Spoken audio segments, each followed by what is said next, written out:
Classic Restos, proudly brought to you by Shannons, insurance for motoring enthusiasts, Main Lube Lubricants, and your local Repco store.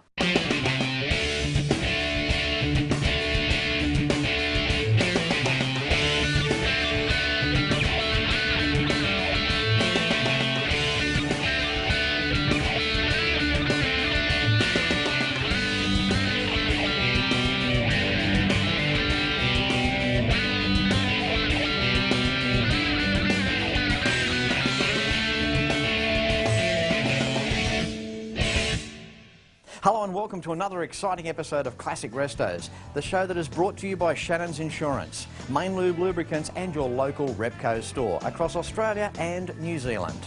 Shannons Insurance, how good are they? Not only do they cover your home, contents insurance, classic vehicle, but memorabilia as well. Why not pick up the phone and give Shannons a call on 134646. You can also visit Shannons online at shannons.com.au. And while you're there, why not sign up and become a member of the Shannons Club? And of course then there's Main Lube Lubricants. Now how cool are these people? You can send away an oil sample from either your engine, transmission, gearbox or diff for a full computer laboratory analysis. They've also got in-house technology to back it up as well. Give Main Lube a call, contact them through mainlube.com.au. The advantages of dealing with your local Repco store is that you are greeted with experience as soon as you walk through their door and walk up to the counter. As a retail customer or a trade customer, you'll have access to an inventory of over $50 million worth of more parts for more cars. You can visit Repco online at repco.com.au and repco.co.nz with branches scattered across Australia and New Zealand.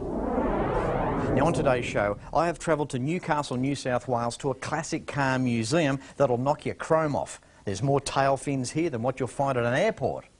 And when it comes time to style, class and finesse, come with me and I'll show you the best. Welcome to the magical world of Lost in the 50s American Classic Car Museum.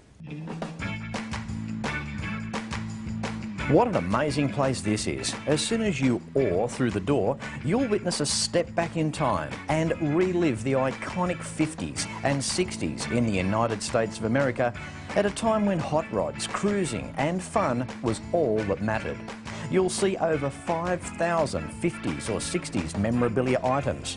The magnificent museum plays host to over 50 classic cars on display, including the Batmobile, various hot rods and the big finned iconic 50s and 60s cruisers that were built back in a time when they could be and will never be repeated. Lost in the 50s also stands for great occasions, such as charity car club events. You can partake in a car club drive, or if you want to simply browse and admire the cars, you are more than welcome. Open to the public just 12 times per year. If you'd like to find out more about this incredible museum, the website details are across the bottom of the screen right now for more information. With me now, founder of this amazing place, Glen Jennings. How are you, Glen? Good, Fletch. Good to see you, mate. Thanks, mate. Thanks for inviting me. Oh, you're welcome. Glad to have you up here. This is incredible to think Newcastle, just north of Sydney, New South Wales, you're tucked away, fairly low profile until you get here.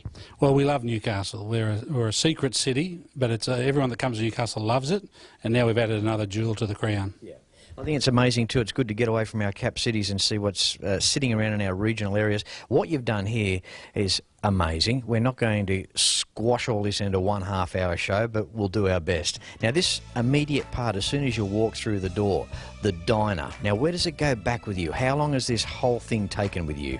Oh, it's a lifelong passion. I think as a kid growing up watching the American TV shows and having the Matchbox car sets like all of us, started a little fire back then that's turned into a bit of a blaze. And I mean, for me, it's about 30 years since I started the formal part of the collecting.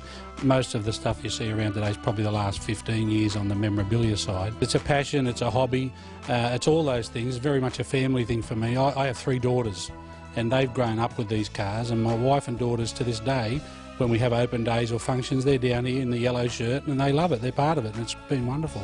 I think it's such a cross-section here as well, like with the diner, with our waitress behind us here. You've got the cooking area out the back there, even with the 1950s and 60s, the milkshake makers and the cooking devices, the utensils. There's no stone unturned here, Glenn. You've just done so well. There's something for everyone. Through this door here, you've got some cars there. Let's go and have a talk about some of those there. Are you cool with that? Let's go for a wander, for sure. Okay, check this out.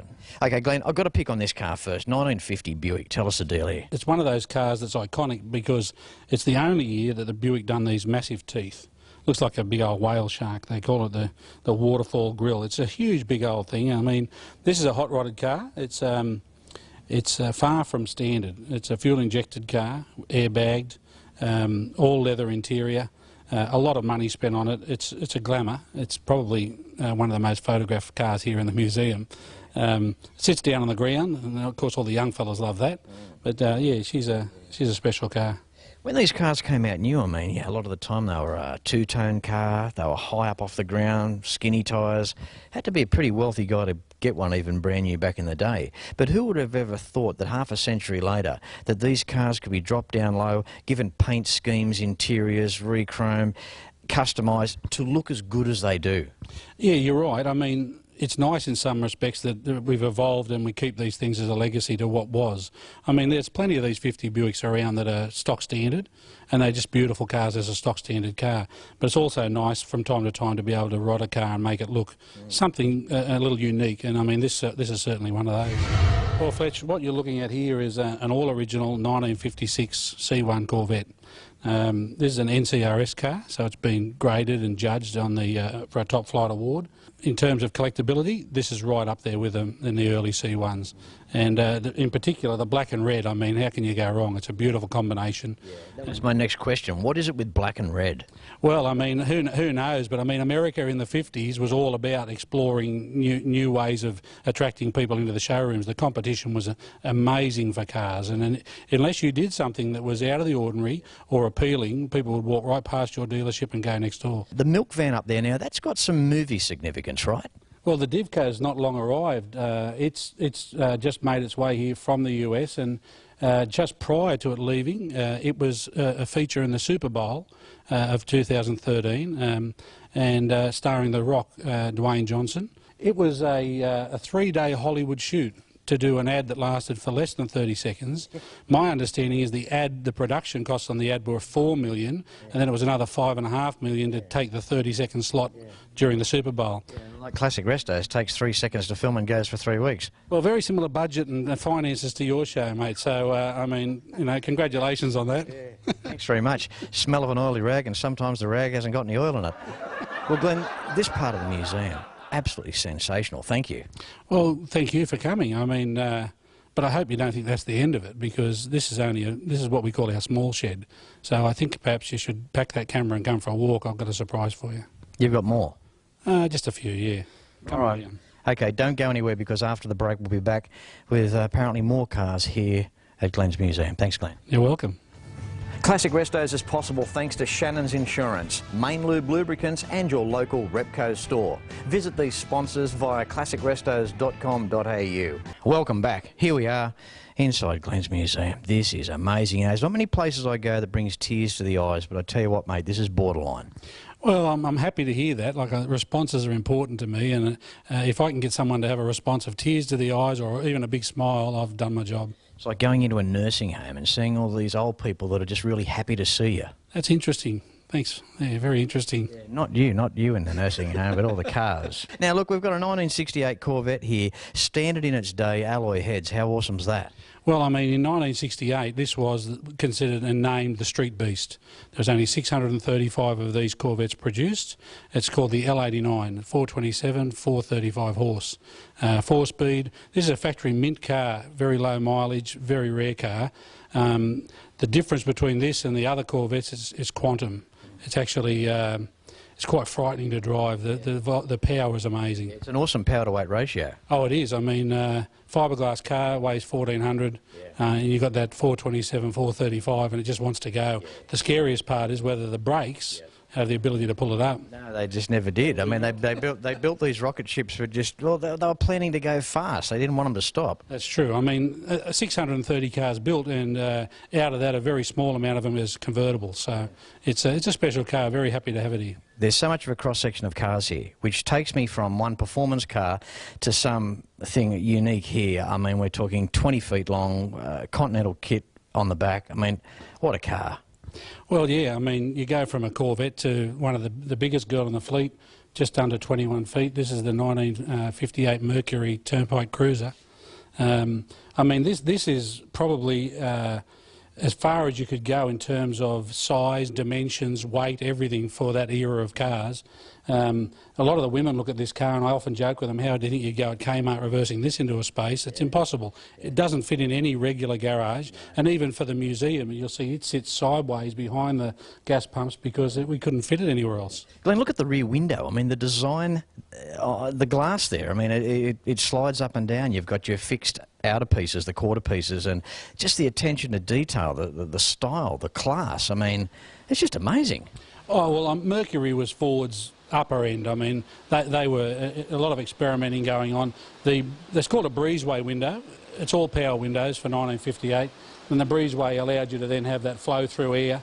I mean, you could fit 5 people across the back seat, and you could fit 25 in the trunk. Yeah. So I mean, it's big in every way. Yeah. Righto, Glenn, what's next? What's the next cab off the rank, my friend? Well, if we go down the centre, I think we might have a look at that beautiful 57 Cadillac Biarritz, which is probably the most expensive car on the floor here at the museum. That doesn't look too shabby. Let's go and have a look at that, eh? Okay, Glenn, we've hit the year of 1957. What have we got here? Well, you're looking at the top-of-the-range Cadillac Eldorado Biarritz. It's the convertible. I mean, the colour you're looking at is Persian sand. It's a very rare car.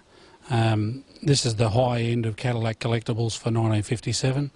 I've only ever seen really a few of them go up for sale, and I was lucky enough to be at a Mecum auction in Missouri where the identical car to this went up for sale, and it went across the block for $240,000 US. So I mean, they are a very well sought after car. Clearly not a lot of them around because the Biarritz, there weren't a lot of them made. So yeah, it's a beautiful car, beautifully presented. How does it make you feel knowing that it's in your possession? Proud, first of all, but also it's a warm feeling for me knowing that I'm contributing in some way to keeping the legacy of these old girls alive. I mean, this is a time and an era that's long gone that can never be repeated. And even in the United States, some of these cars are quite difficult to come by. So whilst I own the cars, I'm a guardian for the cars for the future. So, I mean, it's wonderful and a real kick for me to see people enjoying them. Glenn, run through some of the options this car has for 1957. 12-way power seats, all of your normal power windows, power steering. It's an air-conditioned convertible. It's a power top. It's got the parade boot. I mean, everything there is power from 1957. Early stages too of rear wings out the back, and a very nice height, not too far similar from the 1960 Cadillacs. It's as though they went all very high in 59, then they tamed themselves back down again. But I love the shape of the rear of this car, almost Corvette-like in its stance. It's just amazing. It's the only year they did it. And it's the only body style for the Cadillacs where they had that nice rounded off back end.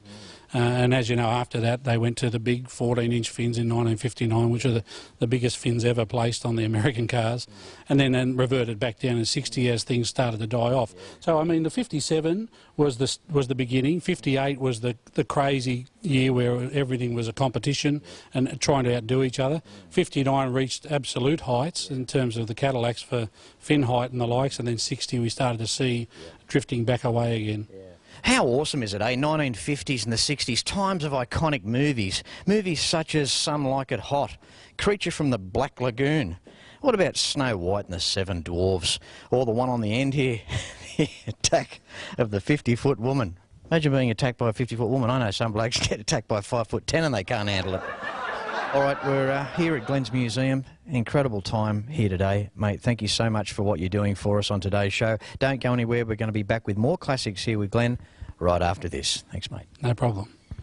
All the DVD box sets of Classic Restos, along with other Classic Restos merchandise, can be found at classicrestos.com.au. While you're there, check out the major sponsors as well. Welcome back. Glenn, what do we have here? Well, we're talking about 57, 58, 59 and the impact that had on the motoring market in America. What you're looking at here are two examples, side by side, of 1958, which for me is the penultimate year of production for bling, for out of the ordinary. This guy here, the burgundy and gold car, is a 58 Oldsmobile 98. I mean, this is a big sedan, big cruiser, beautifully finished in burgundy and gold. And as you can see, everything about it is bling, chrome everywhere. Directly behind us, this is the 58 Pontiac Bonneville, sister car, similar in size and shape, but much rarer. This is the two-door coupe, and the Bonneville is a very, very difficult car to find. This was a search for a long, long time to identify and find this car and bring it to Australia. So I'm very, very proud to have both of these sit on the floor because these are probably two of the most photographed cars in the museum. What's surprising too is their top-end speed of some of these cars too. I mean, it's all right for everyone to say these days, oh, big tanks and they weighed a lot, and yeah, sure they did. But with certain diff ratios, these were 100, 120 mile-an-hour vehicles. Absolutely. I mean, the Oldsmobile was renowned for its track performances for years and years. No one could get near it. And then the Pontiac came out and said, well, we'll give them a run. So they used to compete not only for showroom sales, but these guys were hell for leather to see who was quickest on track. Okay, I look down the line here, Glenn. We've got a 61 bubble top down there, mate. Can we go and have a yak about that? You're going to like that one. That's a lovely little car. We almost need a motorised scooter to get around this joint. It's incredible. 61 bubble top, one of my favourites. Glenn, all these cars in here, does it ever worry you? There's a lot of interest in these cars, so they have to be insured. Yep. I mean, I don't believe there's anyone else can match Shannons when it comes to the classic car insurance. They're the best in the business, and I mean, when they're as well represented as this, you want to make sure that if something was to go sour, then you're well and truly covered. Absolutely, and of course, major sponsors of Classic Restos. See them at classicrestos.com.au. Now, this 61 bubble top, mate, this is beautiful. This would you ever part with this? Would you ever let anyone give you a bundle of dough and let them drive away in this? Oh, look, I mean, it's a wonderful car. I don't really have a thought of selling it because it's such a lovely car. There are quite a few nice bubble tops in Australia. This is one of them. Boy, they put some detail into these cars. I also love the glass, obviously, the 61, the bubble top, reducing the size of the roof turret. Lots and lots of glass. I mean, how cool. Gets back almost to that space-age travel again. Well, it does. I mean, when you stand alongside the car and look down the row, it's in some cases the turret's half the size of some of the sedans. But I mean, this is the 348 big block, but it's the 4-speed and it's the SS. So all of those together in a line make it a very coveted car. I mean, performance-wise, it is just quick. It's a smaller car. It's like a mid-sized car. It's quick. The silver, the red and the white, perfect combination. And it's got one of the nicest interiors that I think that Chevy ever produced, was a 61. When we look at the interior of this car as well too, Glenn, I mean, it's great to have a muscle car, and it's got all the stainless and all the pizzazz under the sun, but the interior is well detailed as well. I mean, it gives it that 5-star rating as a performance car. The finish is really beautiful. I mean, it's a power steering car as well, but you can see through looking through the windscreen the finish on the seats, and as you said, the embellishments of the Chevy flags and the likes. It's just really nicely done. All right, what's our next car, Glenn? Well, we've got a couple of choices. There's a very nice 57 Hudson that I'd like to show you, something a little different. Yeah. But I think we might have a look at the heaviest car in the fleet next, which is the big 60 Lincoln. Before we do that big block of flats Hudson down there, we're not going to do that just yet because I've been a bit sidetracked. 61 Plymouth. Have a go at this. I've got to talk about this. The face of this car, this is what's on the Classic Restos logo. If you get one of my business cards or the Classic Restos website, and I've just, here's one here. How cool is that? I knew there was an ulterior motive to you coming across to do this little mopar. There must have been a reason behind it. Now I know why. Well, it's just got one of those faces. It's got an attitude, hasn't it? I mean, it's got eyes, it's got eyebrows, it looks frustrated. It wants to get out of the city and get out and drive in the country. That's what it wants to do. Well, we actually give her a name, this one. We call her Nasty because it's got that look on its face of bad intentions. It's got the turned-down brows. It just looks like it's frowning at you as if to say, get out of my way. But, I mean, it's a little 318 and it goes. It's a very lightweight car. considering it's still a mid-sized car. It's not one of the bigger cars, but it's quite light in terms of body weight. So the 318 is ample for it to get along. Let's go and check out this Lincoln before we check out the Hudson, because the Lincoln, something big's going on there. Big is the word. Oh, have a go at this. A 1960 Lincoln Continental. I mean, if you shook the air cleaner on this, a Hyundai would fall out of it. You are funny. That's great. I mean, we are now looking at the big girl of the museum's fleet. This is the 60 Lincoln Continental. It's the four-door sedan. This is an unrestored car with only just 9,000 miles, one family owned by a lovely old couple who are now no longer with us. Tell us about them. What did they do? It's a West Coast car, and it was bought basically as a Sunday market and vineyard car. And they traditionally each Sunday would cruise up to their vineyard, have a little wine, buy some bottles, stop at the market, park it up back up at home. So we're super proud to own this car, and we will not restore it. And I think we owe that to the people that were the guardians of it prior to us. This is really a time capsule here. We've really stepped back in time. This could be a week after their last run to the winery. Wouldn't have looked any different. No, it looks exactly the same, and we've had to do very little. Interesting too, we look at embellishments again. We get back to the way these cars are appointed. I mean, we start at the front, we look up the guards, we've got big fat wide doors. I mean, that was a big thing with Ford and Lincoln. They always had big fat door skins, and you felt safe in these things, and you sat in one and shut the door, bang, you were in there. 500 cubic inch engine under the hood. Now that's interesting for its time too. Yeah, like it's a big old thing. I mean, it takes up that pretty much the entire part of that engine bay. But this one is a personal favourite of mine, and as I said, as a custodian of these cars, you're also a guardian of the history that comes with them. So I'm happy to pass that history on. 1957 Hudson Hollywood Hornet. How are you, Glenn? I'm good, mate. Very good. You bearing up under the strain? Well, it's been an interesting day with you, and I'm going to have to go and have a rest because I haven't worked this hard for quite some time. Oh, yeah, Fletch, you'll work, yeah? Indeed. A big nose on this car, a big full-size luxury Hudson, an incredible interior. Again, it's that contrast of the red and black. Yeah, we've got a white roof, two-tone. Gee, what a thing. Well, yeah, it's a tricolour car. It's burgundy black and the white roof with a matching burgundy and black interior. I mean, this is 1957, interestingly, the last year of the Hudson. And I mean, this car that is called the Hudson Hollywood Hornet.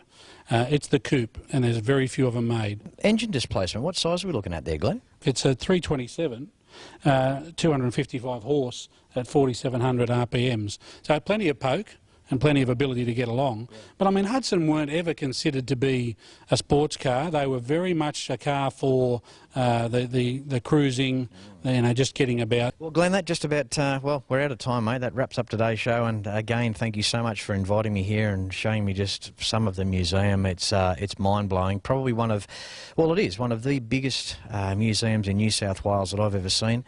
Cars of this quality, all in one spot. What can I say, mate? It's an absolute credit to you. Well, thank you for coming up, and we appreciate what you do for the enthusiast fraternity by these shows, getting people out there, keeping the legacy alive. I mean, John Laws says it every day, keeping the dream alive. That's what we're here for. Absolutely. Thanks for coming up. You're welcome. Thanks, Glenn. Good on you, mate. Thank you. Well, how good was that? Just a glimpse of the Lost in the 50s All-American Classic Car Museum on today's episode of Classic Restos. Now, classicrestos.com.au, that's the website that you need for the DVD boxed sets of the show, along with Classic Restos merchandise as well. And while you're there, check out the major sponsors too. As I say at the end of every show, no matter where you're watching Classic Restos from, until next week, please ride and drive safe. I'm Fletch, and I thank you very much for watching. Don't forget to like Classic Restos on Facebook. Facebook.com/Classic Restos TV. And episodes can be seen at shannons.com.au.